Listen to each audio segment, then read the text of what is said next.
Hello friends, कैसे हैं आप सब लोग। आई होप आप सब लोग अच्छे होंगे। तो आज की वीडियो का टॉपिक है working of air conditioner.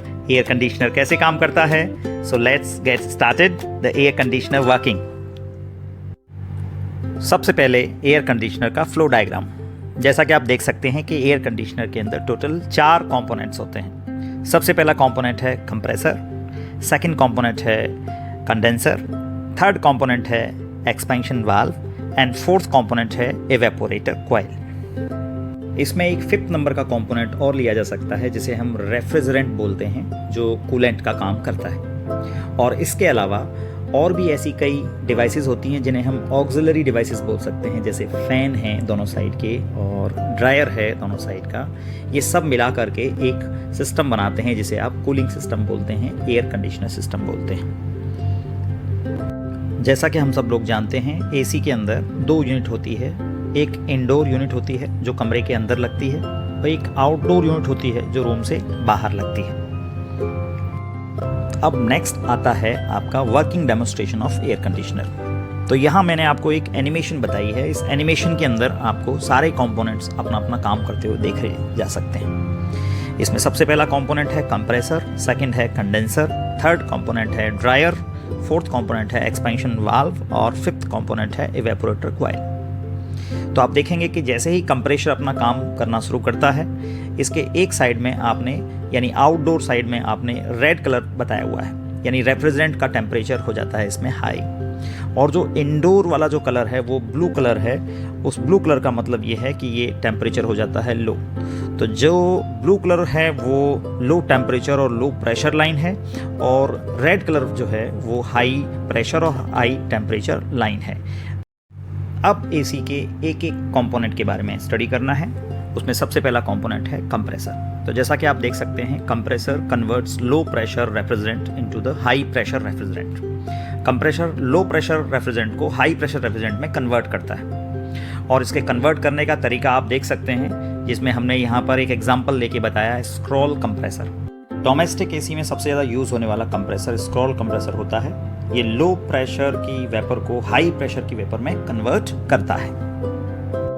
Second component है कंडेंसर। जब कंप्रेसर से हाई प्रेशर और हाई टेम्परेचर की वेपर कंडेंसर से पास होती है, तो कंडेंसर उसकी हीट को ब्लोअर के थ्रू बाहर निकाल देता है। और जब वेपर से हीट बाहर निकल जाती है तो वो लिक्विड रेफ्रिजरेंट में कन्वर्ट हो जाती है। तो इस तरीके से कंडेंसर के एंड पॉइंट पर लिक्विड रेफ्रिजरेंट मिल जाता है। अब इसके बाद आता है एसी का थर्ड कंपोनेंट, जिसको बोलते हैं expansion valve. Expansion valve basically क्या करता है, रेफ्रिजरेंट के फ्लो को कंट्रोल करता है, रेगुलेट करता है और रेफ्रिजरेंट की प्रेशर को डिक्रीज करता है। ये एक्सपेंशन वाल्व कैसे काम करता है, इसको समझने के लिए हमने वाटर स्प्रे बॉटल का एक एग्जांपल लिया है।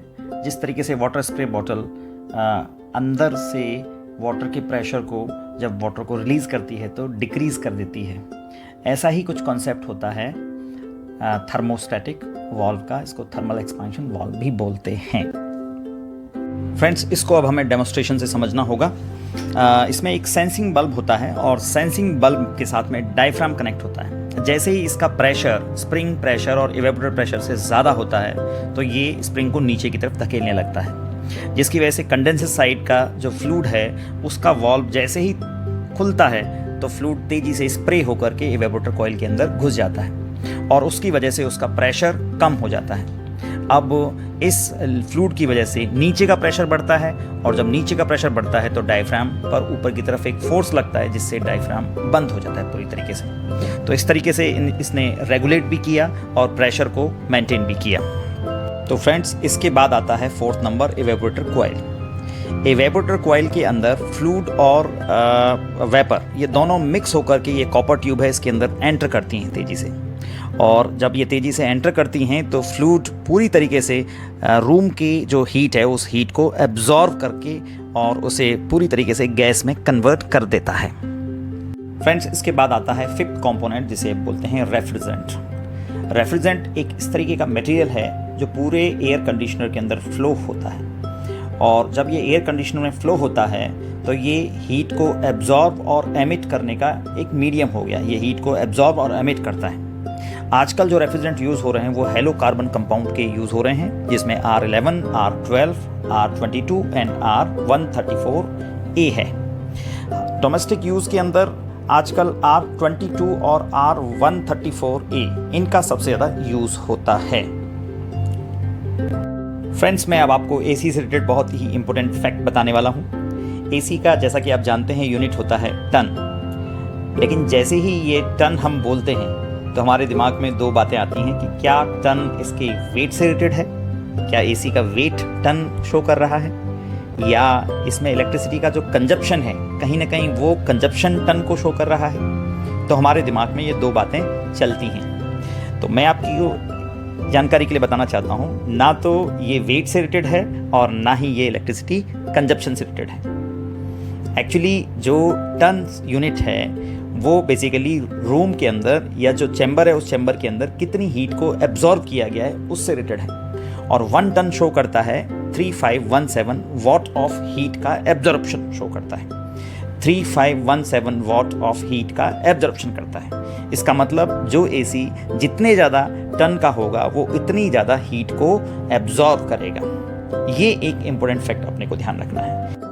Second important fact and misconcept ये रहता है कि हम सब लोग ये सोचते हैं कि AC जब चलता है तो बाहर की फ्रेश एयर को वो अंदर लेता है, जबकि ऐसा नहीं है। AC अंदर की एयर को ही ब्लो करता है, अंदर की एयर को ही सर्कुलेट करता है।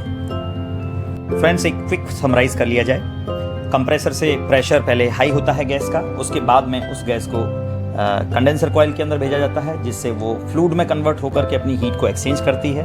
वो फ्लूइड एक्सपेंशन वाल्व के थ्रू अपने प्रेशर को गिराता है और फिर उस फ्लूइड को इवेपोरेटर कॉइल में भेज करके हम गैस में कन्वर्ट करके रूम की सारी एनर्जी को एब्जॉर्ब करते हैं। तो फ्रेंड्स, होप आपको वीडियो पसंद आया होगा। यदि वीडियो पसंद आया हो तो लाइक, शेयर एंड सब्सक्राइब कीजिएगा। Thank you so much.